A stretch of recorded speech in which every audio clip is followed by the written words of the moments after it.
moto banga pe azate na Congo. Tout ça peut quand même faut bazala. Ouais. Ils ont réciproque. So yo to singa na bena to so to singa te carrément. Ngape na tsaka place yo lingo zala na do so za yaya impoli na gérer au kara na ningwana. Mais nous sommes des gens bien éduqués et tout. On respecte tout le monde. To zaka na place na biso o ke lelo yo to komi victime ya ma finga ya batu nyonso. Lelo tam susu batutu basali net ensemble net système comment boyer pour s'attaquer de nous. Et je comprends, ils ont pas makambo, ils ont pas héritier. Là je comprends, donc c'est normal. C'est comment il rôle, c'est très important. L'autre fois j'ai suivi sur Kin 24 et puis il y a Master Isaac Maï. Naoki, le rôle qui va salir rassemblement contre parce que yenda zawana tête d'affiche bino bosana sko bosimbi sko mapapu. So e bozo kende bitumba wana ningo ya vague wana zoya. So bino mobo bomi le bela eza c'est à cause de quoi? Pour bitumba yo bibo wana makambo oui makambo. Mais quoi ça là vraiment à cause de quoi pour la musique intelligente tozo beta et ça la bango somme. Parce que pour na ça la musique bête. Par moment on dit vous êtes trop orgueilleux. Te mutu na mutu. Yo kate mutu na mutu akumisa musique nena ndenge yazo monela ezaleli. Ngana roya te na TV pona bando kumisa artiste mo mususu et tout. Ne na mona sankarazo musala ya oya ya kozwa temps ya koloba mambo héritier mingi tout. Intelligemment que je suis intelligent donc sage que je suis na kogite kosala berere wana. Akoche to sala récemment na boîte wana fiesta bona. Yango la muti so moto yo sala na te. Te ngape na mona te 1 contre 1 boy wata poli non pe na mona te. Wana za na ngara il a habitude à wata sera yé place mou bat baza beta kao. Et groupe a fali bayebani gote. Bayebani gote pe azarana groupe te orchestre te. Depuis plus de 4 ans, Maxi Bien-être a non seulement apporté l'harmonie du corps, mais aussi des couples. Aujourd'hui, Maxi Bien-être est reconnu comme la solution idéale pour le maintien du bonheur au sein des couples. Au-delà du bonheur, Maxi Bien-être ajoute un rajeunissement intérieur qui nous donnera chaque soir une perpétuelle envie de revenir au logis familial après une dure journée de travail. Avec Maxi Bien-être, dites au revoir au maux de dos et à la fatigue physique. Maxi vous procure une force physique permanente qui changera votre vie. Chaque soir, célébrez joyeusement votre amour avec votre alter ego comme au premier jour. Maxi Bien-être peut aussi être utilisé comme une solution indéniable aux problèmes d'hémorroïdes. Maxi Bien-être est une solution buvable très facile et pratique à utiliser. Ouvrez la boîte Maxi Bien-être. À l'intérieur, 6 sachets portant le logo Maxi. Ouvrez le sachet par le bord, versez le contenu du sachet dans un verre d'eau tiède, mélangez avec une cuillère et c'est tout. À travers le monde, plusieurs couples ont adopté Maxi Bien-être dans leur routine quotidienne et vivent désormais une intimité conjugale excellente. Alors, qu'attendez-vous pour vous joindre à la révolution Maxi Bien-être? Pour vous procurer Maxi Bien-être, c'est facile. Appelez au numéro 00 33 78 220 12 51 et 00 33 14 16 77 751 ou encore allez sur le www.maxibienêtre.com pour trouver un revendeur agréé près de chez vous. Maxi Bien-être, l'harmonie du corps et des couples.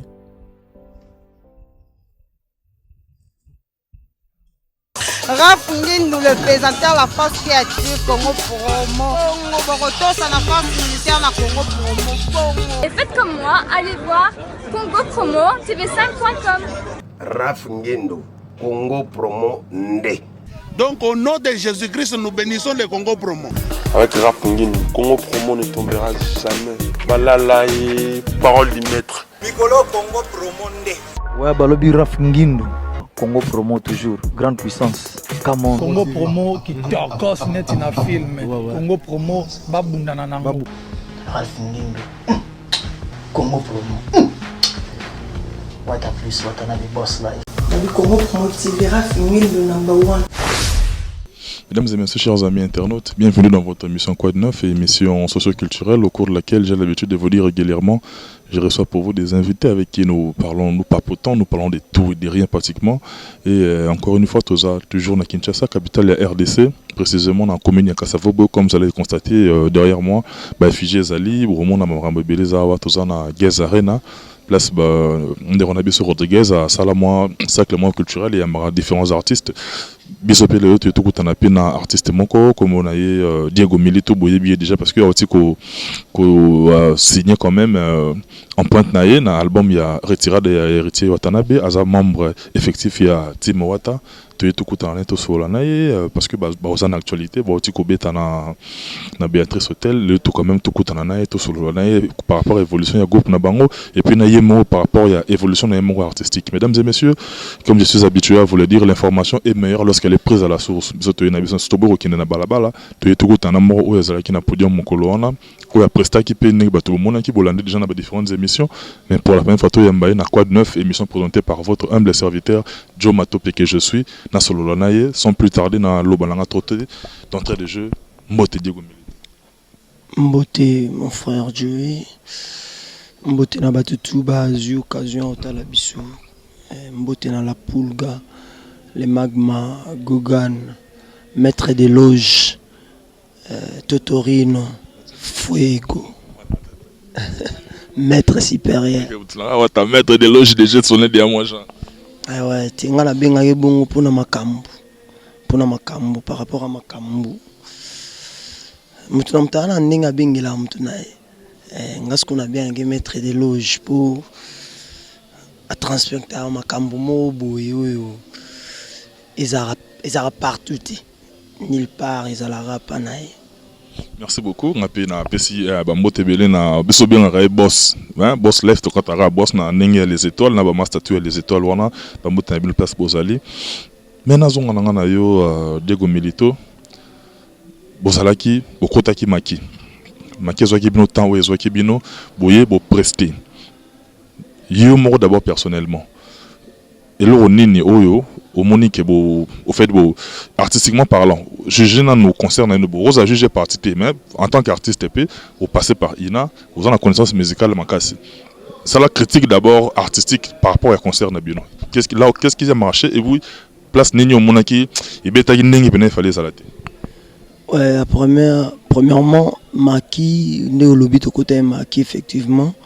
Mais là, tu as un concert, Maki il pas si que concert pour Maki.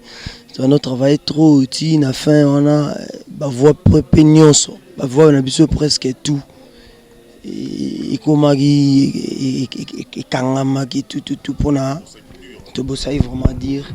Et tu vas nous remettre tout na route, on déni tu y na concert tu y na concert on déni pour ba voix arrêter bisoto. Mais concert c'était bien, c'était vraiment bien et puis par rapport à Maki c'était facile pour nous puisqu'on a on a vraiment travaillé d'arrache-pied pour que tout le cas réussite nango. Na concert sur le bina ça la moi analyse to critique na concert et là on a monaki mabe na concert batuba place à $100 ezalaki ebele ki ba place à $50 namonaki au moins anormal na ndenge mboka na biso na pasi lelo en tout cas to monisko ke batie 50-100 mais batu bakoti trop kota $100 quelque part et ça y passe na ninga kongo na pasi mais batu basomba bien bondeni mais quelque part tuninga côté artistique. Non, côté artistique, c'était bien. Tu as une partie, tu as un acoustique. Ningna na ba massa na biso ina, tout en noir, nini, côté CBNP, c'était bien. C'était bien, c'était bien. Bon, toute œuvre est perfectible. La part nzambe mutasala biso na perfection. Na ningi kaka ya jugement na yo. au Lobateke à 100%, mais le banane du côté positif, au et Makakio. Avant tout qui est un moins négatif, peut vous en gâter. Côté positif, on a mon un concert, ils a réaction publique.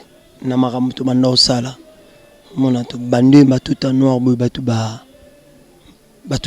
qui réagir directement. Mais ce concert, à la Roseway, m'a bien, mais batuba réagir. Au bini bien, mais batu. Donc, Isaki, batuba obeta maboko sans qui to senga ba on va beta maboko. Donc, mon peno bini aussi si batuba beti maboko bango moko.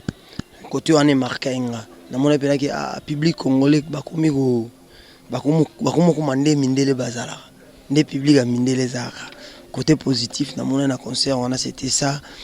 Artistiquement, c'était déjà bon. Violon, instrument, tout est bien réglé. Son, il est impeccable dans le niveau mot. Il y a aussi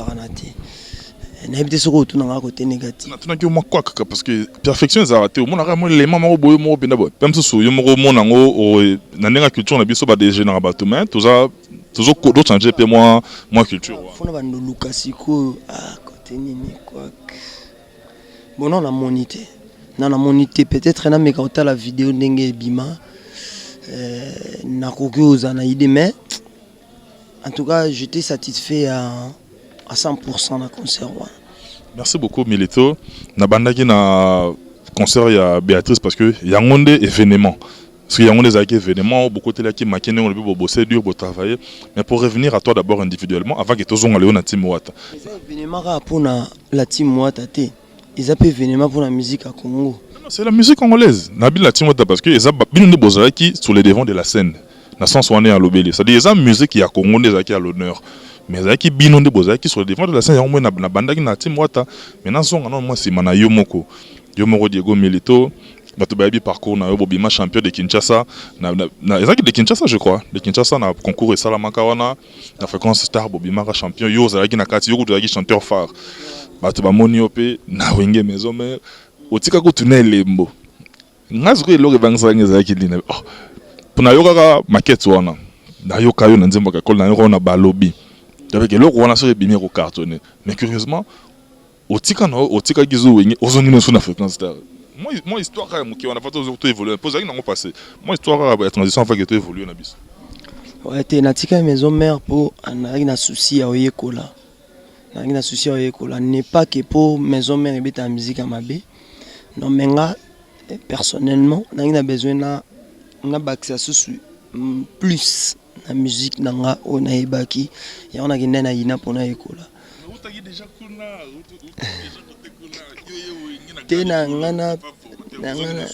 na perfectionner bien sûr na wenge na ekola pe maramusus na ekola ndeni musicien kozala ndeni rotelema ndeni musicien fola tara bien tout mais na mona musique e banda ko kate pour maman na biso eza musique en tout tokola ta tokosala nyonso tout mais lelo yo soki lelo batu ba roberisia za danger za pour la musique bazoka ba tout en noir.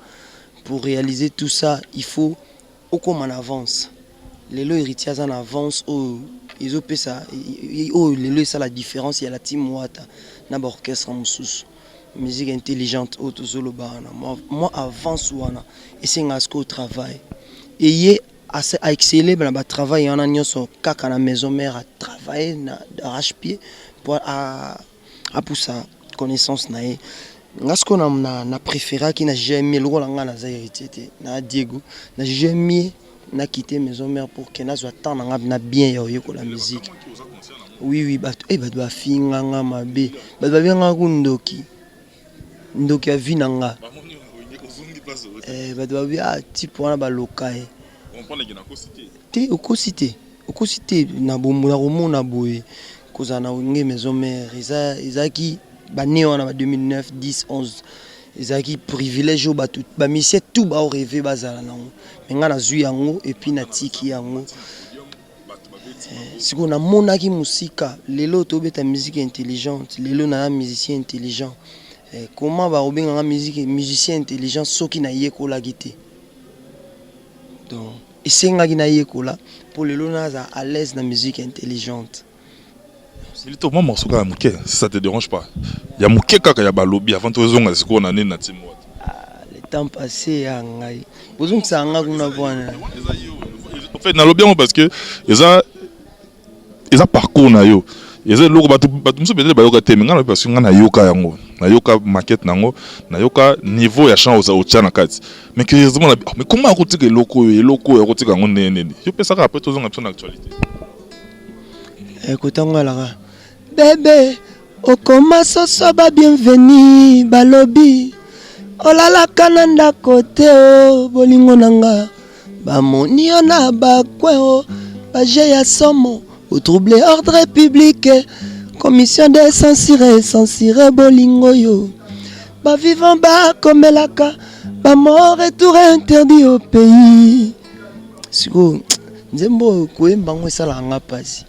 Pasi nangi alaka ko yoka ngo ndenge bimela na ndenge nga na ndozwela ngo mo différence wana ndesala nga mélancolie yo ko tsaka na nzembo wana oza conscient que na ndenge bimela ke bimaki so na mélancolie wana sko yo ndeko oluba yo analyse parce que on te réfléchit que on a Popol mon passo là ami frère et confrère depuis Paris Hugues Mbala Basque toujours à Paris et puis Cathy Suarez à un moment d'Edison to solo là qui a ngo et tu yo quand on se bim to bi bon oui yam so ces arts esprit wenge ke non ninga wenge mais maquette za la ne monter na auto yo ka ki bon tous on ça et là comme histoire hein tous on a biso na bolelo. Je salue aussi mon grand frère Pika Col papa Chilo Mobala Linda bamote bisiko je vais bikaka na bi que Milito batebele o bazomona bazolanda œuvre na bino lelo bazo appelé temps ya ko redécouvrir bino na ndenge ya opus ke bokoti studio bote énergie bote maele bote synergie pour lelo œuvre on ebim lelo ebimi ezobeta na nzela ezobeta na ba terrasse banene mais yo moko personnellement tu te dis quoi c'est que yo Milito bokomi déjà bo atteindre to jusque là ozomona ke ekomi na nous te so comité na niveau nini. Bon jusque là ça va mais il faut la perfectionner na travailler pe ka les sous ça va on a na ozongo ndeni net lelo album na so bimi na clip anzembo nga na yemba no ebimite mais ça va étonner les gens qui étant msuyo lukanga posa la nga interview à propos ya retirada mais ça va pas étonner puisque héritier a tsabisoté le la ba musicien a mne mususu héritier c'est quelqu'un maître des loges. Maître des loges à Tabson la lumière y a un monique na ba clip imité mais tout ça émission ils en a ba vie batu bazo invité biso batu bazo yeba biso bazo benga biso na makombo na biso ba partout tozo kende po héritier azana makambu po héritier aza héritier à succès ya rolata bien ya royemba bien ya rofula batu il y a bonne musique, il y a tout. Donc il est l'héritier. Bien c'est belle Singapour quoi parce que quand tu dis héritier azaya rolata ya rofula on refuse pas ils ont mon mais en même temps depuis mota banda création nango sorti ya disque Béatrice titoza lelo bangola tout ça le toza boy mais to contredit ngata to vivre na kin bande diaspora monde entier bazo mona pe événement na musique biso to vivre art sur place et là on a pe coller c'est bino niveau ya ba clash et lo corona ba disque Kobima sur le terrain en plein bozo comme nango wana clash peso bino football ba na batutoza orchestre eza na exception ebele to voyager sans que to bet album pour Angola na biso mi balé bat ba baraté to beta fara sko na ba to beta Nicki Minaj azo beta awa biso tozo beta na Atlantique on a biso bomona ba ba ebele wana c'est pas donné à tout le monde et on sogi na loba maître des loges parce que je connais ce que je dis sur un clash côté clash on est comme lelo na banzela paye mo yebi lelo aussi pour to kuta na bolelo to kuta na mama na ngoma ba ba concert clayo bola bona comprendre en moment les adus à quoi les adus ya musala les adus ya image nenga comme te comme lelo en pleur au commune en lelo mais dans monde quand musical on ça quand même conscient que et ba bino pe bitumba quand je dis bitumba artistiquement parlant ba groupe msoupe belé bazotala bino na moko boye et ki ba musu ba comme na niveau ya ba keno a babeti et le côté bakati nzadi lisusu pe balekani esopi bango leba bakalkile koleka biso na musique baomo calculer koluka shit na biso baomo calculer kofinga biso pour que peut-être bamona bango soki ndenge nini baokanisa bamonela ebakisi mambo ebele kane olobi ebakisi baguerre ebakisi mpe kofinga pour moni na jomo oyo aleki na tv alobi komba patron na bango mbala moko mais afingi hérité 7 fois abandi finga na biso na bato orchestre tout ça gérer yango ndeni na bino moko ko gérer yango non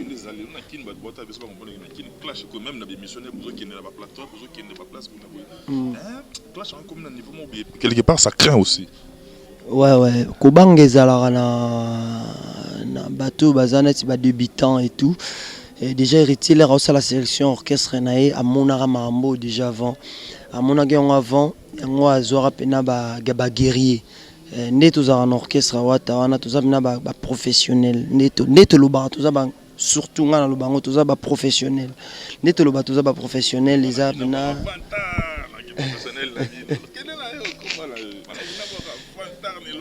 ah ouais toujours baxer sur cette expérience peut mener monsieur les chanteurs monsieur demain donc to mesana na mambo yo to mesana na mambo mutu pe a tout à mapata azate mutu pe azo ba disque de platine na mboka na biso nano azate to lukande to kuma donc mutu abanga pe azate na Congo to ça peut quand même faut bazala ouais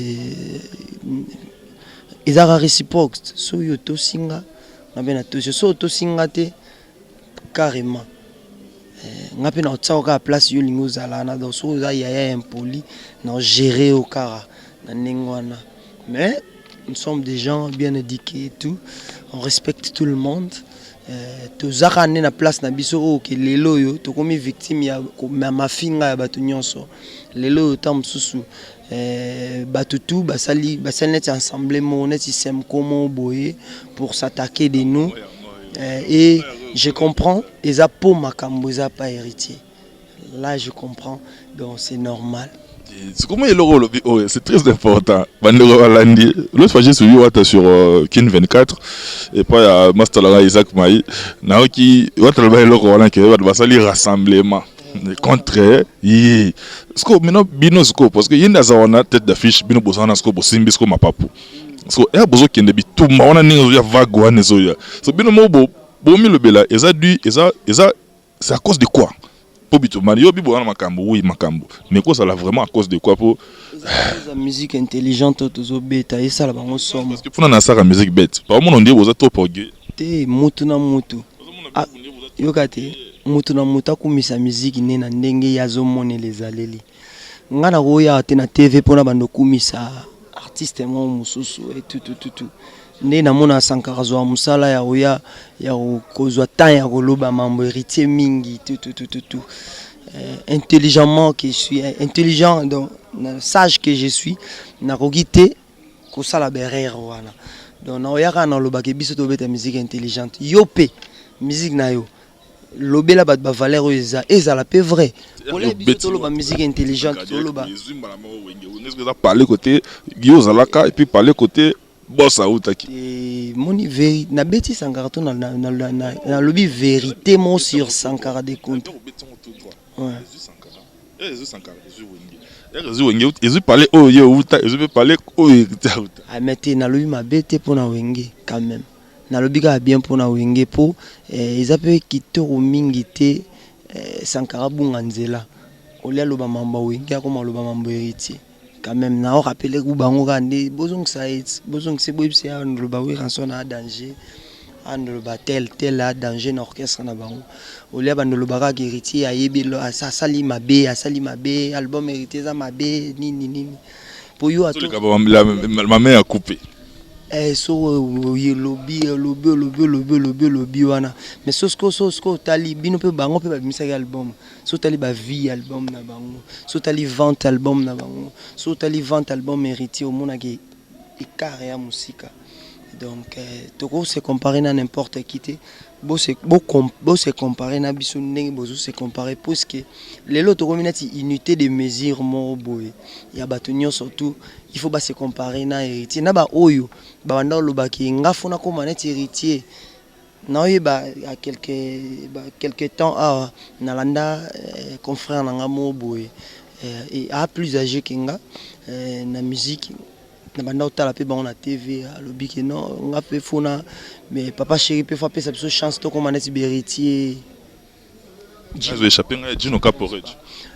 Si je me trompe pas photo comme maneti héritier to somba ba voiture chère to comme na ba succès neti héritier to zo ba chance wana te et les lots tant mususu mona mutant tellement côté na Semco tellement côté na Semco yé pas comme c'est au cas pour pas continuer aller na rassemblement Kasté pour akangi photo na miro na mona ba photo na ba camarade ba Jay-Z camarade ba Tupac tika fallait Robin Jay-Z Tupac et ça maman fallait tika fallait c'est que pour ba mona yé photo na fallait ba au déjeuner tout ça bona parce que yé peut vous classer dans cadre de rassemblement te oh yo landa bi mission te migolo tout le monde est contre Wata pourquoi parce que Wata a obéi ta musique intelligente parce que Wata azana lobby parce que Wata ba omona ki a représenté danger moroboy. Quel danger? Ça coûte de richesse ya Congo ko ils la valoriser, ils ont danger par rapport. Ka cité normalement fallait tous se soutenir entre nous et les lots ça l'analyse au mona ki ba grand musicien congolais balinga okumisa bateau ba représenter danger te pour na bango dans sens ni les lots héritiers a obéi ta concert à $100 ils a rassusté ba mambona ils a rassusté les lots tout ça ba record tout ça voyager ba 100 albums tout ça boy souvent ils ont représenté danger ba on dirait ba on ba longwa héritier na ozo place wana ya premier place nini lizebeza munene yango mutu e bangisa bango so opesa bango conseil kutu na muni opesa bango conseil ya bien nga ça l'analyse kasite zwaka kopo na yo tika Wata na musique intelligente ezo bimisa pe nebi que na Wata aza frère en tout cas place aza bien de bonnes choses à lui nebi que na Wata et puis je vais pas oublier mon ami Sylvain BH. Mon ami d'hier de tout le temps, BH, mon frère Yoebi, bien de bonnes choses à toi et puis à notre bébé Romaric. Mais, quand je dis bino, ça dit Wata en tête, Nabino, Tim Wata, Bozala conflictuel. Comment pas tout entre guillemets, comment pas tout le baza contre Bino? Internet. Internet, il y a tout là, il y a tout dedans. Salasko analyse la mission na bisonio, so banda orchestre na biso banda ti lelo. Ceux qui t'ont finga nani déjà au monde a gazate mais normal ba tunyo so entre guillemets kasi on a ébissioté ils ont peur que parce que ba finga ponani toke malembe oike lelo Tim Wata et comme il beaucoup mis accrochage bino na groupe ya nani ya Robinho accrochage to beta championnat morote to s'accrocher ndeni ya Congo to beta musique ya Kinshasa asara succès na Kinshasa na nenga mabete na Kinshasa wa c'est bon ça marche c'est un ami à moi aussi que j'ai ça bon s'accrocher na groupe ya Fali depuis koto te groupe a Fali bayebani goûter pe azarana groupe te azarana orchestre te soliste du Saint-Esprit ozo rama la zoyo kawa bayebani te na ndenge ya mabete groupe affaire moi on a bino moi calme bango bakana ba marque house yebiti bakana ba marque house bazarana banani on a pegana na ofinga lena lo babo na ofinga groupe ya Fabregas Fabregas pe nani namona masala mo alongwe mikolo opeteka monto alongwe boyo ebi nani kuna pari na ebi 10 match petit la rai na ebi bébé butu na tangelo kamibali bon nga kuna masana imbara bien kuna comme les okimanga masana ngamu il pas de sauter bon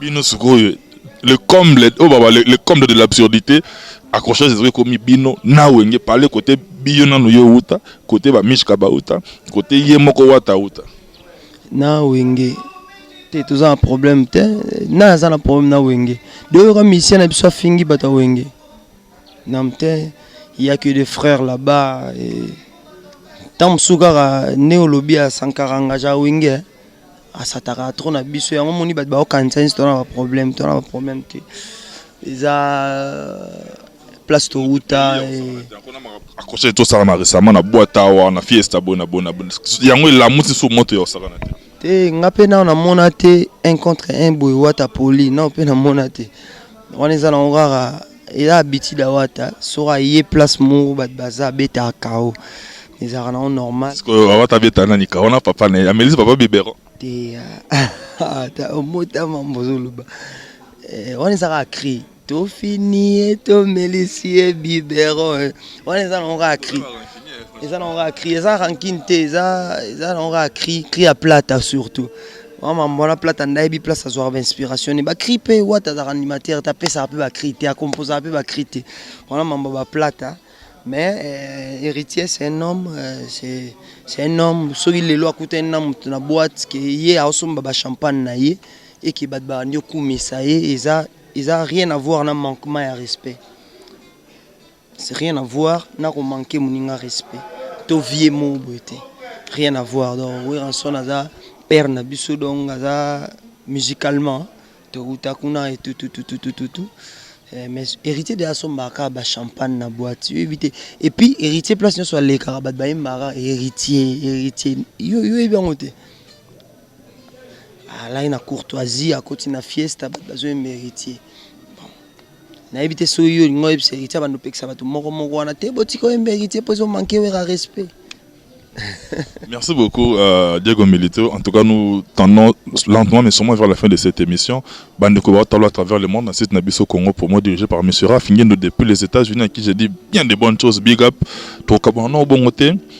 Avant que ça nos programmes ya groupe. Au fait, au groupe ça programme na yo, batutu balandaro balingaka yo, au saluer batuna yo et puis na suka au tseki biso na partie au tozo la on a clip wana. Faut songi si biso na penga na désannoncer na nga.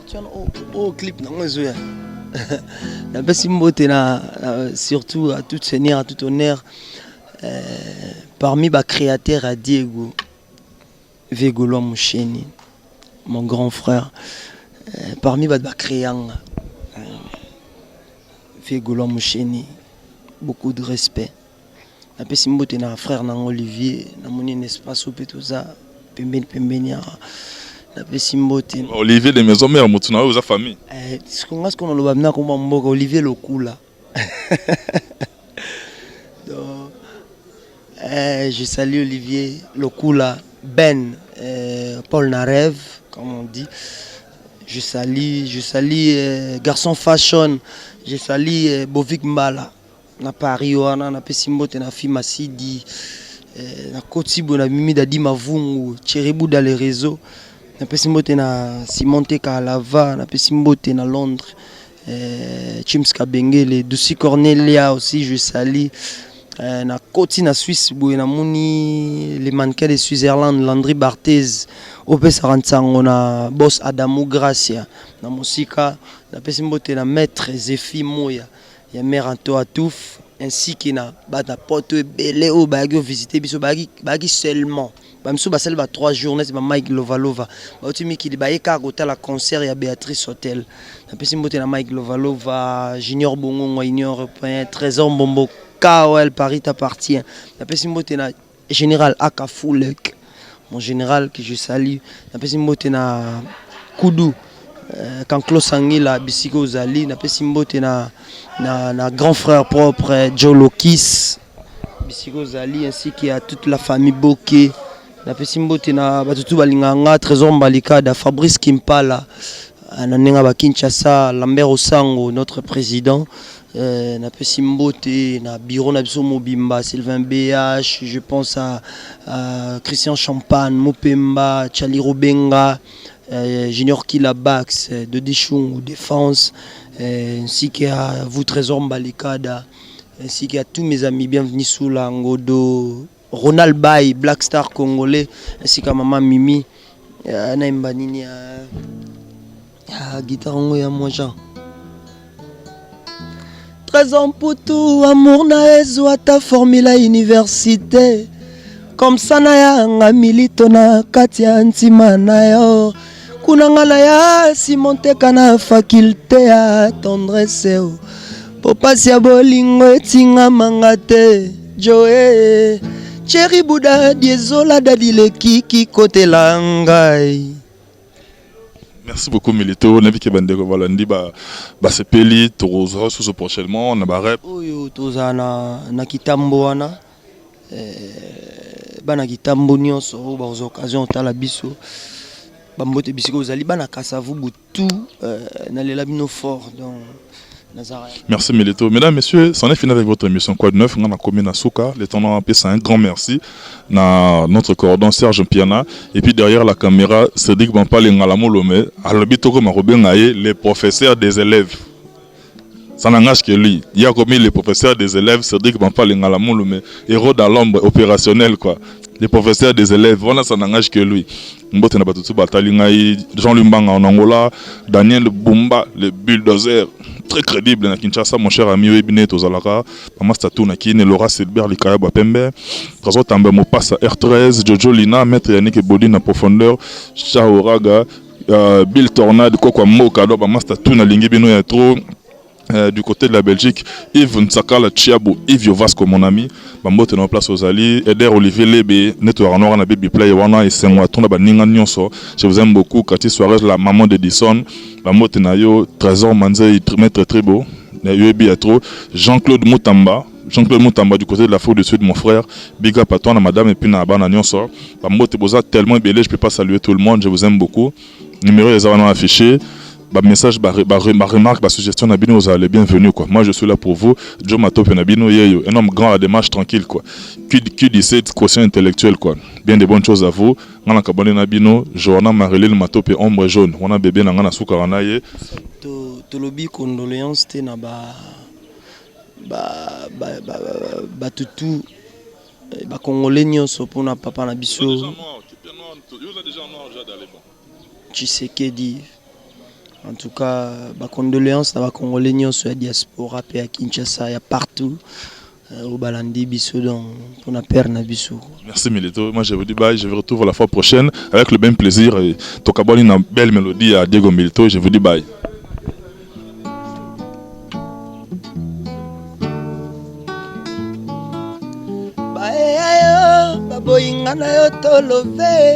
Ba monte ba stratégie ya ekarianga na yo batongeli yo kage na se fleuve ya Congo encerclé na baligator na bétoile de la mer kaka pona mona yo te o golwa yo olingo ekoma troublé po bango basepela zefie oyanga nto Bassin pour na ozala na forme yo moisi pour Maxime Ekoli qui fait grossir les seins et les fesses produit oyo eza ya mwana mboka komona ngo awatoza Simekoli ça grossit les fesses les seins toutes les filles en moins d'un mois vous avez les résultats Simekoli